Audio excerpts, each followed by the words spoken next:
Mister Nahid, আপনি জুলাই বিপ্লবের সৈনিকদের একজন কমান্ডার ছিলেন, একজন সেনাপতি ছিলেন। আপনাকে দায়িত্ব দেওয়া হয়েছিল জুলাইয়ের আকাঙ্ক্ষা, জুলাইয়ের স্বপ্ন বাস্তবায়ন করার জন্য দায়িত্ব পেয়েছিলেন। আপনার অনেক কিছুই করার ছিল। আপনি কী কারণে, কী জন্য যুদ্ধের মাঝখানে থেকে আপনি পদত্যাগ করলেন, আপনি ফিরে আসলেন, এটা জুলাই বিপ্লবীদের স্বপ্নের সাথে, তাদের ইচ্ছার সাথে এক ধরনের বেইমানি, এক ধরনের ব্যর্থতা। আপনি ব্যর্থ হবেন, আপনি পদত্যাগ করবেন, এটা জুলাই বিপ্লবীদের মনে অনেক বড় কষ্ট দিলেন। আপনি আশাহত করলেন।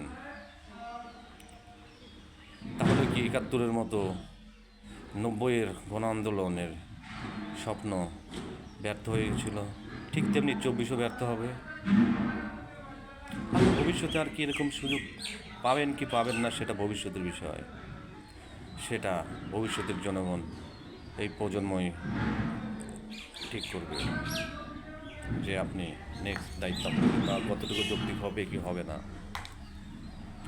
কিন্তু আপনি যা করলেন, এটা আমি একজন বিপ্লবী, একজন যোদ্ধা হিসেবে, ২৪-এর যোদ্ধা হিসেবে এটা মেনে নিতে পারে না।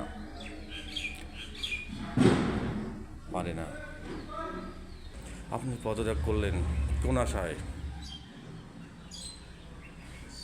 সেটা আমরা জানতে চাই না। কিন্তু আপনাকে যা দায়িত্ব দেওয়া হয়েছিল, আপনি দায়িত্ব অবহেলা করেছেন, দায়িত্ব কাজ করেন নাই। আমরা ধরে নেব আপনি একজন ব্যর্থ সৈনিক, ব্যর্থ কমান্ডার। আপনি পিছিয়ে উঠলেন। রাজপথের সৈনিক অসংখ্য আছে।